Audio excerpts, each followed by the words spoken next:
குழந்தை பருவத்துல மிக உடலுக்கு மிகவும் வன்மை கொடுத்து குழந்தை பருவம் முதலே நம்மளுடைய நோய் எதிர்ப்பாற்றலை நல்லா வைத்திருக்க உதவக்கூடிய ஒரு கீரையை பத்தி, அது அரைக்கீரைன்னு சொல்லக்கூடிய மிக சாதாரணமாக எளிய மக்களும் சாப்பிடக்கூடிய அளவுல இருக்கக்கூடிய ஒரு மிக முக்கியமான ஒரு கீரையை பத்தி.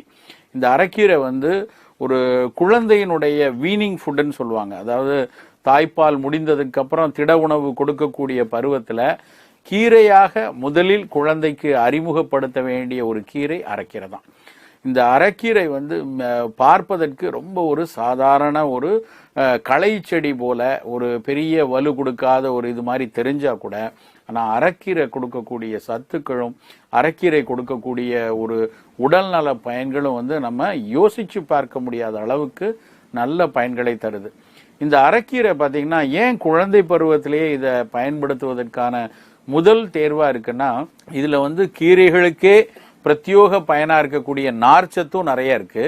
ஆனா அதே நார்ச்சத்து மிக பெரிய அளவுல பாதிப்பு தராத அளவுக்கு, அதாவது சீரணத்திற்கு ரொம்ப சிரமம் கொடுக்காத அளவுக்கு, குழந்தையினுடைய ஜீரண மண்டலம் கூட நல்லா சீரணிக்கக்கூடிய அளவுல மெல்லிய நார் இலைகளால் ஆனது அரைக்கீரை மட்டும்தான்.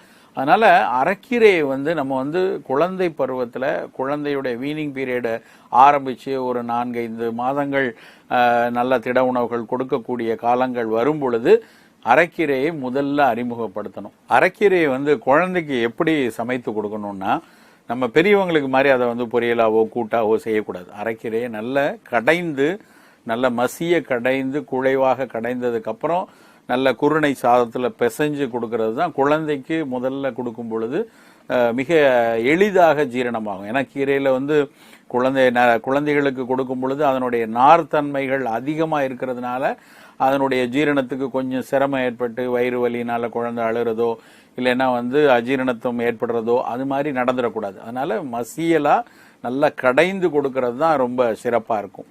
அதுவும் பார்த்தீங்கன்னா கீரையை எப்படி பண்ணணும் அப்படின்னா, நல்ல அரைக்கீரையில அதனுடைய நடு தண்டுகளை இல்லாம நல்ல மெல்லிய இலையா தான் இருக்கும் அந்த கீரையே.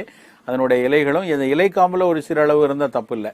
அதை மட்டும் நல்லா எடுத்துட்டு பிச்சு எடுத்துட்டு அதை நல்லா ஒரு கொஞ்சம் சீரகமும் ஒரு துண்டு மிளகாய் போட்டு மொத்தமாக தண்ணீர் விட்டு, மிளகாய் ஒரு சின்ன துண்டு போட்டால் போதும், காரத்திற்காக மிகச்சிறிய அளவு எடுத்தால் போதும்.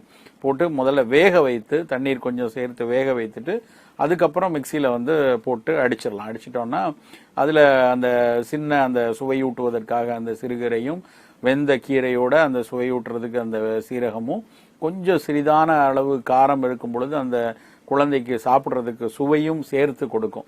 கொஞ்சம் பெரிய குழந்தையானதுக்கப்புறம் நம்ம அந்த மிளகாயினுடைய அளவை கொஞ்சம் பெருசாகிக்கலாம். சின்ன குழந்தையில முதல்ல சாப்பிடும் போதெல்லாம் தேவையே இல்லை. அதற்கப்புறம் வளர வளர 1 வயது 1.25 வயது ஆகும்போது மிளகாயினோட அளவை ஒரு சின்ன அளவில் சேர்த்து கொள்ளலாம். இந்த கீரையை நல்லா வேக வைத்து அடித்ததுக்கு அப்புறம் அதை சாதத்தில் பிசைஞ்சு கொடுக்கணும். இது அரைக்கீரைன்னா அப்போ வெறும் குழந்தைகளுக்கு மட்டும்தானா, மற்றவங்க சாப்பிடக்கூடாதான்னு கேட்க வேண்டியதில்லை. இது பெரியவர்கள் எல்லாருமே சாப்பிடக்கூடிய ஒரு கீரை. கொஞ்சம் குளிர்ச்சியை தரக்கூடிய கீரை. அதாவது அடிக்கடி வாய்ப்புண் வர்றவங்க, இல்லைன்னா உடல் சூடு ரொம்ப இருக்கு, எப்போ பார்த்தாலும் யூரின் எரிச்சலோட இருக்கு, உடம்பு எப்போ வெம்மையாக இருக்குது, உட்கார்ந்து எந்திரிச்சா அந்த இடமே சூடா இருக்கும், அந்த மாதிரி இருக்கவங்க அரைக்கீரை நல்ல இந்த மாதிரி மசிச்சு கூட்டா நல்ல கீரை சாதமாக சேர்த்து சாப்பிடலாம். இன்னொரு ஒரு சிறப்பான ஒரு விஷயம் என்னன்னா, ஒரு சில ஆய்வுகள் உறுதிப்படுத்தி இருக்கிற விஷயம் என்னன்னா, நமக்கு தெரியும் அரிசி எல்லாமே வேகமாக சர்க்கரையை ரத்தத்துல கலக்கக்கூடியது. இப்போ புழுங்குற அரிசி சாதம் ஓரளவுக்கு சர்க்கரையை வேகமாக செலுத்தாது, கொஞ்சம் மிதமா இருக்கும். ஆனா அதுலயும் கூடுதல் சர்க்கரை இருக்கு. அப்போ அந்த வெள்ளையா இருக்கக்கூடிய அந்த புழுங்கலரிசி சாதத்துல நம்ம கீரையை கடைந்து அதுல போட்டு அதை பிசைஞ்சோம்னா நல்ல பச்சை நிறத்துல பச்சையம் கலந்து அந்த கீரையோடு சேர்ந்து இருக்கும் பொழுது அந்த கீரை சாதம் அந்த அரிசியினுடைய சர்க்கரையை வேகமாக இரத்தத்தில் கலக்காதபடி கீரை சாதம் சோறினுடைய ஹை கிளைசிமிக்க கொஞ்சம் லோயர் கிளைசிமிக்கா மாற்றுகிறது என இப்போதைக்கு ஆய்வுகள் சொல்றாங்க. அப்போ அந்த அளவுக்கு ஒரு கீரைக்கு பெரியவர்களுக்கும் பயன் இருக்கு. இது தவிர நிறைய செம்புச்சத்தும் அதிகமா உள்ளது இந்த அரைக்கீரையும், இன்னொரு சிறுகீரைன்னு ஒரு வெரைட்டி இருக்கு, அந்த கீரையிலையும் இந்த செம்புச்சத்து அதிகமா இருக்கு. மேங்கனீஸ்னு ஒரு சத்து இருக்கு, அந்த மேங்கனீஸ் சத்தும் இந்த அரைக்கீரைகள்ல நிறைய இருக்கு.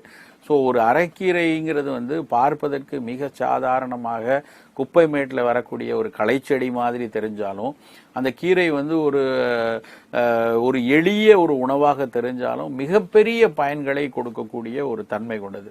குழந்தைகளுக்கு அந்த பச்சையத்தோடு இருக்கக்கூடிய கீரையை பழக்க அந்த குழந்தை அந்த இளம் வயதிலேயே 1 வயது 1.25 வயதுல அந்த கீரை சாதத்தை சாப்பிட்டு பழகிச்சுன்னா வருங்காலத்தில் அது வந்து காய்கறிகள் சாப்பிட்றதுக்கு வந்து எந்த தொல்லையும் கொடுக்காது. ஏன்னா அந்த கீரையின் மூலமாக அந்த பச்சை நிறமும் அந்த பச்சைய சுவையும் பழகி போயிடுச்சு அப்படின்னா பெரும்பாலான பச்சை காய்கறிகள்ல இருந்து வரக்கூடிய அந்த மணமும் அதனுடைய சுவையும் குழந்தைக்கு பிடித்தமாக மாறிடும்.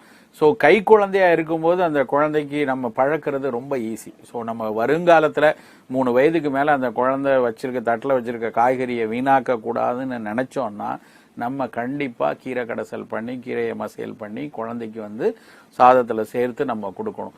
நம்ம கீரையை வந்து இரவுல கொடுத்து சாப்பிட வைக்கக்கூடாது. இரவுல கீரை சாப்பிட்டோம்னா அந்த குளிர்ச்சி இருக்கிறதுனாலையும் அதில் இருக்க கொஞ்சம் நார்த்தன்மை இருக்கிறதுனால ஜீரணத்துக்கு கொஞ்சம் தொந்தரவு கொடுக்கலாம். அதனால கீரை பெரும்பாலும் காலை உணவாக இல்லை மதிய உணவாக நம்ம சாப்பிடலாம். அப்புறம் அந்த கீரையை வந்து ஒன்லி அதை வந்து ஒரு கடைசலாக மசியலாக மட்டும்தான் சாப்பிடணும் இல்லை, பொரியலாக சாப்பிடலாம். காலையில் கீரையில் வந்து நல்ல கூட்டு மாதிரி செஞ்சு அதை வந்து நம்ம இட்லி தோசைக்கு சாப்பிடலாம், சப்பாத்திக்கு சாப்பிடலாம். கீரையோடு சேர்த்து நிறைய இன்னைக்கு வந்து பாலக் பன்னீர்லாம் நார்த் இந்தியனில் செய்கிறாங்க இல்லையா, அந்த மாதிரி ஒரு கீரையிலேயே நம்ம வந்து மற்ற உணவுகளை சேர்த்து இப்போ பாசிப்பயிரெல்லாம் போட்டு கூட்டா செய்வாங்க, நல்ல காராமணி போட்டு கூட்டா செய்வாங்க. அந்த மாதிரி செய்வதற்கு கூட இந்த கீரைகளை நம்ம வந்து பயன்படுத்தி அதை வந்து குழந்தைகளுக்கு ஆரம்பத்தில் இருந்தே பழகிறதுக்கு வந்துடணும். மொத்தத்தில் கீரைங்கிறது பார்த்தீங்கன்னா இயற்கையில் கிடைக்கக்கூடிய ஒரு விட்டமின் டானிக். அதுவும் அரைக்கீரை வந்து குழந்தைகளினுடைய வளர்ச்சிக்கு, குழந்தைக்கு நல்ல இரும்பு சத்து கொடுக்கறதுக்கும், குழந்தைகளுக்கு நிறைய தேவையான கனிம சத்துக்களை கொடுப்பதற்கும் இயற்கையிலேயே கிடைச்ச டானிக் வந்து ஒரு அரைக்கீரைன்னு சொல்லலாம்.